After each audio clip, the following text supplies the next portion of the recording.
Hello दोस्तों, मेरा नाम है देव सिंह। मैं अपने यूट्यूब चैनल पे आपका फिर से स्वागत करता हूं। पिछली वीडियो में हमने समाज विज्ञान के 5 क्वेश्चन कर लिए थे। अब हम अगले 5 क्वेश्चन के बारे में इस वीडियो में डिस्कशन करेंगे। अगर आपने पहला वीडियो नहीं देखा है तो डिस्क्रिप्शन में उसकी लिंक दी हुई है, आप उस पर क्लिक करके वो वीडियो देख लें।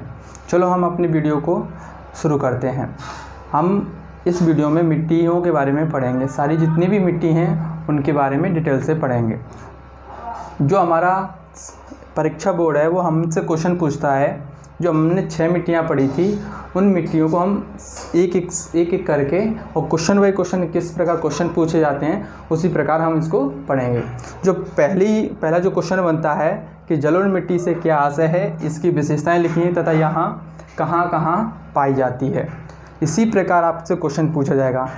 पूरा क्वेश्चन तो यहाँ तक नहीं पूछा जाएगा, इसमें से 2 पॉइंट पूछे जाएंगे। किस प्रकार कि जलोढ़ मिट्टी से क्या आशय है या इसकी विशेषताएं, या पूछा जाएगा कि इसकी विशेषताएं लिखो, ये कहाँ कहाँ पाई जाती है। ओके ना।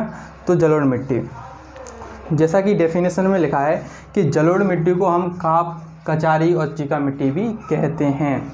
इसका जो रंग होता है वो हल्का भूरा होता है। और जो हिमालय से निकलने वाली 3 महानदी कौन कौन सी, ये गंगा, सतलज और ब्रह्मपुत्र, और उसकी जो सहायक नदियाँ होती हैं उनके द्वारा ये बहाकर लाई जाती है। जो इसके बहुत छोटे छोटे महीन कण होते हैं नदियों के, उससे जलोढ़ मिट्टी का निर्माण होता है। जब हम इसकी खुदाई करते हैं तो ये 490 मीटर तक की गहराई पर पाई जाती है। अब इसकी विशेषता क्या क्या है। अब इसकी जो विशेषता है वो है, इस मिट्टी में चूना और पोटास पर्याप्त मात्रा में पाया जाता है, लेकिन इसमें नाइट्रोजन और फॉस्फोरस और वनस्पति अंश की मात्रा बहुत कम होती है। जो तीसरा पॉइंट है अपना मिट्टी के बारीक कणों को जलोढ़क कहते हैं। जो इसके छोटे छोटे कण होते हैं हम उन्हें क्या कहते हैं, जलोढ़क। और इस मिट्टी में विभिन्न मात्रा में रेत, गाद तथा चीका मिट्टी भी मिलती है। ओके। तो अपना जो तीसरा पॉइंट है वो ये है, यहाँ मिट्टी सबसे अधिक उपजाऊ होती है।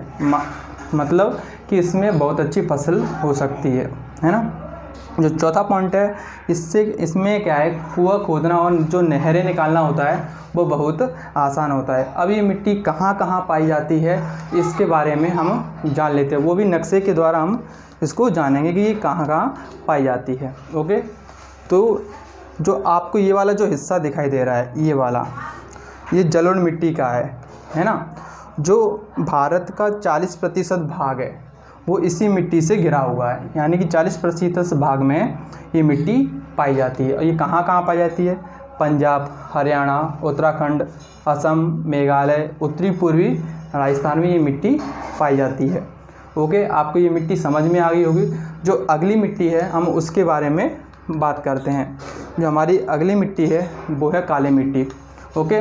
तो काली मिट्टी का इसी प्रकार ये क्वेश्चन पूछा जाएगा कि काली मिट्टी से क्या आशय है, इसकी विशेषताएं लिखिए तथा ये कहाँ कहाँ पाई जाती है। ओके। देखो, इस मिट्टी को रेगड़ या कपास वाली मिट्टी कहते हैं। अब कपास वाली मिट्टी इसलिए कहते हैं क्योंकि कपास की जो फसल होती है इसमें बहुत अच्छी होती है। इसके अलावा अन्य फसल भी बहुत अच्छी होती है, जैसे गेहूँ है, ज्वार है, बाजरा है। ओके। तो इसका जो काला रंग होता है वो इसमें उपस्थित कैटनीफेरस, मैग्नेटाइट और जीवांश के कारण होता है। इस फसल में जब इसकी जुताई की जाती है तो बहुत आसानी तरीके से हो जाती है, इसलिए इसे हम स्वतः जुताई वाली मिट्टी भी कहते हैं। अब हम इसकी विशेषता के बारे में बात करते हैं। तो इस मिट्टी में नाइट्रोजन, फास्फोरस और जीवांश बहुत कम पाया जाता है, लेकिन इस मिट्टी में चूना, पोटास, मैग्नीशियम, एल्यूमिनियम पर्याप्त मात्रा में पाया जाता है। याद रखना, हर मिट्टी में ये 2 चीज़ नहीं पाई जाती, एक तो नाइट्रोजन, एक फॉस्फोरस। ज़्यादातर मिट्टी में ये नहीं पाई जाएगी। ओके ना। जो हमारा दूसरा पॉइंट है, जब ये मिट्टी सूख जाती है, जब आपने खेतों में देखा होगा, जब ये मिट्टी सूख जाती है काली मिट्टी, तो इसमें दरारें पड़ जाती हैं। ओके ना। और जो तीसरा पॉइंट है, इस मिट्टी में अधिक देर तक नमी और जल ठहर सकता है। अगर हम इसकी सिंचाई कर दें तो काफ़ी देर तक पानी को अपने अंदर ठहरा सकती है। ओके ना। अब ये मिट्टी कहाँ कहाँ पाई जाती है इसको भी हम जान लेते हैं नक्शे के द्वारा। ओके। अब ये जो हमारा जो नक्शा है इसमें जो काली मिट्टी है, ये काले काले स्पॉट आपको दिखाई दे रहे होंगे, ये काले स्पॉट है यहाँ पे, ये काली मिट्टी है। ओके, अब ये कहाँ कहाँ पाई जाती है इसको भी हम जान लेते हैं। देखो, गुजरात, महाराष्ट्र, मध्य प्रदेश, उड़ीसा के दक्षिणी क्षेत्र, कर्नाटक के कुछ जिले और आंध्र प्रदेश के दक्षिणी भाग और समुद्री तट, तमिलनाडु के भाग और राजस्थान के कुछ जिले तथा उत्तर प्रदेश के बुंदेलखंड संभाग में ये पाई जाती है। इस नक्शे में आप अच्छी तरीके से देख सकते हो, ये जलोढ़ मिट्टी है, इसके बारे में हमने डिस्कशन कर चुके हैं। और ये जो काले काले स्पॉट आपको दिखाई दे रहे हैं वो है हमारी काली मिट्टी। अगर वीडियो को अभी तक सब्सक्राइब नहीं किया है अभी कर लो, क्योंकि जो पूरा समाज विज्ञान जो सिलेबस है मैं कंप्लीट लाऊंगा। और जो कक्षा 10वीं के जितने भी छात्र हैं वो इस वीडियो को देख रहे हो, आप बेल आइकन को हिट कर लें, जिससे मेरी आने वाली वीडियो आपको समय पर मिल जाए। जो हमारी अगली जो मिट्टी है हम उसके बारे में बात करते हैं। जो हमारी अगली मिट्टी है वो है लाल मिट्टी। अब लाल मिट्टी भी इसी प्रकार पूछी जाएगी कि लाल मिट्टी क्या से है, इसकी विशेषता लिखो और ये कहाँ कहाँ पाई जाती है। इनके 1-2 पॉइंट पूछे जाएंगे जैसा कि मैंने आपको बताया है। ओके ना। अब ये जो मिट्टी है, ये मिट्टी क्या होती है, शुष्क और तर जलवायु में जो प्राचीन रवेदार होती है। अब शुष्क और तर क्या होता है, शुष्क का मतलब है सूखा और तर का मतलब है नमी, यानी कि जहाँ पर मौसम बदलते रहते हैं, यानी कभी गर्मी कभी बारिश, तो उन जगहों पर जो प्राचीन रवेदार चट्टानें बन जाती हैं उनकी टूट फूट से इस मिट्टी का निर्माण होता है। ओके, जो ताप्ती नदी है हमारी, उसके घाटियों पर लगातार गर्मी बढ़ने के कारण उसमें जो लोहा मिला होता है, तो वो लोहा इस मिट्टी में मिल जाता है, फैल जाता है, जिस कारण से इसका रंग लाल हो जाता है। कहीं कहीं ये मिट्टी तो चॉकलेटी, काली और पीली भी पाई जाती है। ओके, अभी हम इसकी विशेषता के बारे में बात करते हैं। अब इसकी विशेषता क्या है, इस मिट्टी में नाइट्रोजन, फॉस्फोरस और वनस्पति अंश की कमी होती है, मैं पहले बताया था। नंबर 2, इस मिट्टी में चूना, लोहा और एल्यूमिनियम पर्याप्त मात्रा में पाया जाता है। जो नंबर 3 है, इस मिट्टी में बाजरा की फसल अच्छी होती है। जो हमारी जो लाल मिट्टी है उसमें बाजरा की फसल बहुत ही अच्छी होती है, वैसे अन्य फसल भी होती है मगर बाजरा की बहुत अच्छी होती है।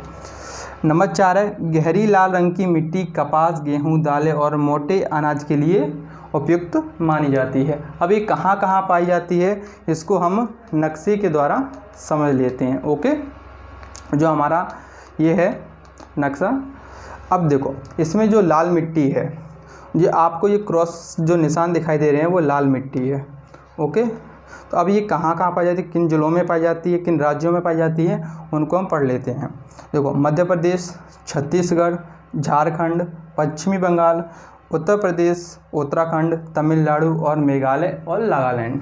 ठीक है, इन जगहों पर ये पाई जाती है। आप इस नक्शे में आसानी से देख सकते हो कि कौन सी मिट्टी कहाँ पाई जाती है। चलो हम अगली मिट्टी के बारे में बात करते हैं। जो हमारी अगली मिट्टी है वो है हमारी लेटेराइट मिट्टी। ओके, अब लेटेराइट मिट्टी इसी प्रकार पूछी जाएगी कि लेटेराइट मिट्टी से क्या से है, इसकी विशेषताएं लिखियो और कहाँ कहाँ पाई जाती है। ओके, तो इसका जो निर्माण होता है वहाँ पर होता है जहाँ मौसम बदलता रहता है। जैसे मैंने आपको बताया था कि मौसम बदलता रहता है, यानी कभी गर्मी, कभी बारिश, कभी सर्दी। ओके, तो ये जो लेटेराइट चट्टानें होती हैं उनकी टूट फूट से बनती है। ये मिट्टी 3 प्रकार की पाई जाती है। कौन कौन सी, एक तो गहरी लाल लेटेराइट मिट्टी, एक सफ़ेद लेटेराइट मिट्टी और एक होती है गहरी जल वाली लेटेराइट मिट्टी। जो सफ़ेद लेटेराइट मिट्टी होती है उसका जो रंग होता है सफ़ेद, वो केओसिन के कारण होता है। इसमें जो केओसिन पाया जाता है वो इसके कारण इसका जो रंग है वो सफ़ेद होता है। ओके ना। अब इसकी विशेषता के बारे में बात कर लेते हैं। अब इसकी विशेषता क्या क्या है, देखो, इस मिट्टी में चूना, पोटास, फॉस्फोरस की मात्रा में कमी होती है, यानी कि पर्याप्त मात्रा में ये पाया जाता है। लेकिन इस मिट्टी में वनस्पति अंश अधिक पाया जाता है। नंबर 2 है, यह मिट्टी चाय एवं इलायची के लिए सर्वाधिक उपयुक्त है। क्वेश्चन हमारा परीक्षा बोर्ड इतना नहीं पूछता इसको, इसलिए हम इसके 1-2 पॉइंट ही देखेंगे विशेषता में। अब इस मिट्टी को हम देख लेते हैं नक्शे में ये कहाँ कहाँ हमारी पाई जाती है। ओके, तो ये तो आपके सामने जो नक्शा आ रहा है ये रहा। देखो, जो लेटेराइट मिट्टी है, आपको जो रेड कलर दिखाई दे रहा होगा, जो गहरा गहरा, इन जगहों पर क्या पाई जाती है हमारी लेटेराइट मिट्टी। ओके, अभी ये देखो तमिलनाडु के पहाड़ी भागों और निचले क्षेत्र, कर्नाटक के कुर्ग जिले, केरल राज्य के चौड़े समुद्र तट, पश्चिम बंगाल तथा उड़ीसा के पठार के ऊपरी भागों घाटियों में मिलती है। ओके, इतनी ये जो मिट्टी है वो यहाँ पर पाई जाती है। ओके ना, जो हमारी अगली मिट्टी है उसके बारे में हम बात करते हैं। जो हमारी अगली मिट्टी है वो है मरुस्थलीय मिट्टी। मरुस्थलीय मिट्टी से क्या आशय है ना, और इसकी विशेषता लिखनी है और ये कहाँ कहाँ पाई जाती है। ओके, इसको जानने से पहले मैं आपसे एक बात कहना चाहता हूँ, अगर आपने ये वीडियो शेयर अभी तक नहीं की तो शेयर कर लो। जितने भी आपके रिश्तेदार हैं जो 10वीं क्लास में पढ़ रहे हैं उन्हें आप भेज सकते हो, क्योंकि उनके ये बहुत काम आने वाली है। ओके, चलो हम इसको भी जान लेते हैं। तो मरुस्थली में क्या होता है, ये बालू प्रधान मिट्टी होती है। अब बालू का मतलब होता है रेत। ओके, इसमें रेत पाया जाता है, जो रेत के जो मोटे मोटे कण हैं वो इसके अंदर पाए जाते हैं। अब ये मिट्टी क्या होती है, दक्षिण पश्चिम मानसून द्वारा जो कच्छ के रन होते हैं वहाँ से उड़ कर के भारत के पश्चिम शुष्क प्रदेशों में जमा होती है। जहाँ पर सूखा ज़्यादातर रहता है, यानी कि बारिशें कम होती हैं, उन स्थानों पर ये जमा हो जाती है ना। तो हम इसकी विशेषता के बारे में बात करते हैं कि विशेषता क्या है। अब विशेषता देखो, इस मिट्टी में खनिज नमक अधिक मात्रा में पाया जाता है। ठीक है, इसमें जो खनिज नमक होता है वो अधिक मात्रा में पाया जाता है। और जो नंबर 2 है, इसका जो दूसरी विशेषता है, इस मिट्टी में नमी कम होती है, क्योंकि मरुस्थलीय मिट्टी होती है तो इसलिए इसमें नमी बहुत कम होती है। जो नंबर 3 है, इस मिट्टी में वनस्पति के अंश कम पाए जाते हैं। अगर नमी कम होगी तो वनस्पति अंश भी कम होगा, है ना। तो नंबर 4 है, अगर इसकी हम सिंचाई कर दें तो ये उपजाऊ हो जाती है। अगर इसकी सिंचाई की सुविधा नहीं हुई तो ये बंजर पड़ी रहती है। अब इसको हम नक्शे के द्वारा देख लेते हैं ये कहाँ कहाँ पाई जाती है। ओके, तो आपके सामने जो नक्शा है, तो देखो जो हमारी मरुस्थलीय मिट्टी है, ये छोटे छोटे जो डॉट्स आपको दिखाई दे रहे हैं, यहाँ पर मरुस्थलीय मिट्टी पाई जाती है। ओके, यहाँ पर जो कच्छ का रन होता है गुजरात में है वो। ओके, तो देखो पश्चिमी राजस्थान, गुजरात, दक्षिणी पंजाब, दक्षिणी हरियाणा और पश्चिमी उत्तर प्रदेश में ये मिट्टी मरुस्थलीय मिट्टी पाई जाती है।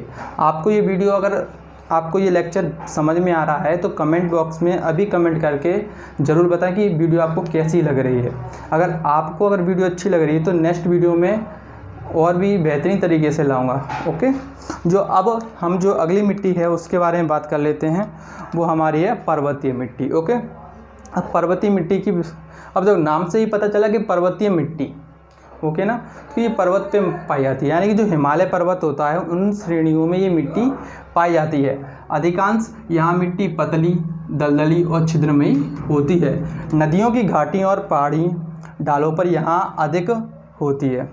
ओके, ये हिमालय की दक्षिणी ढालों के अधिक खड़े होने के कारण इसका जमाव नहीं हो पाता है, और पहाड़ी ढालों के तलहटी में क्या पाई जाती है, टर्सियस कालीन मिट्टी भी पाई जाती है। अब आपको ये समझ में आ गया होगा, क्योंकि देखो पर्वत से पता चल रहा है कि पर्वतीय मिट्टी है। ठीक है, ये हिमालय पर्वत श्रेणियों में पाई जाती है, और इसमें जो मिट्टी होती है वो पतली होती है और दलदली होती है, यानी कि यहाँ पर पानी ज़्यादा होता है, इस वजह से दलदली हो जाती है।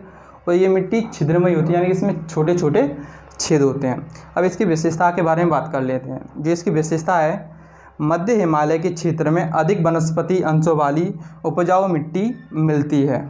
ओके, जो मध्य हिमालय है उसमें क्या होता है, वनस्पति अंश वाली क्या होती है, मिट्टी पाई जाती है। जो नंबर 2 है वो है, देखो इसमें अगर अच्छी फसल होती है तो इसमें चाय की बहुत अच्छी पैदावार होती है। तो नंबर 3 है, इस मिट्टी में चीड़ और साल के वृक्ष होते हैं। ओके, अब इसको हम नक्शे के द्वारा देख लेते हैं ये कहाँ कहाँ पाई जाती है। ओके, तो आपके सामने ये नक्शा है। अब ये जो हमारी पर्वतीय मिट्टी है, देखो ये जो ऊपरी साइड की तरह हिमालय है, तो यहाँ पर ये हमारी क्या पाई जाती है, पर्वतीय मिट्टी। ओके, अब देखो हिमालय के दक्षिणी भाग, असम, दार्जिलिंग और नैनीताल और मसूरी, जकराता, इन स्थानों पर ये मिट्टी पाई जाती है। अब ये हमारी पूरी कंप्लीट जो मिट्टी यहाँ हैं वो हमने पढ़ ली हैं। अब आपको 10 सीखने हैं तो डिस्क्रिप्शन में मैंने उसकी लिंक दे दी है, आप क्लिक करके उस वीडियो को देख सकते हैं। मैं इंग्लिश के और समाज विज्ञान के सारे टॉपिक मैं चैप्टर वाइज आपके लिए लाऊंगा। तो आप चैनल को सब्सक्राइब कर लो और जितने भी आपके फ्रेंड हैं उनको ये वीडियो सेंड कर लो। Thank you.